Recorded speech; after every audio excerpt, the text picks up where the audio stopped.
Ang lakas ng patubig ng palay dito. Tansya ko mga 16 yan. Pag ganyan yung kalakas ng tubig na lumalabas sa tubo, maghapon siguro 1 hektarya matatapos nito. Nandito tayo sa Kamiling, Tarlac, Bubon. Ay hindi. Basta Kamiling, poblasyon pa yata ito.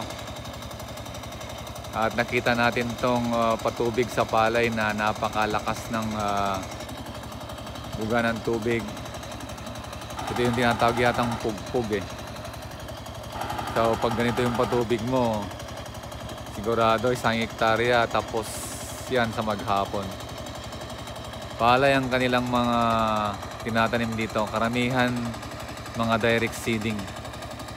May mga transplanted din na pan dito.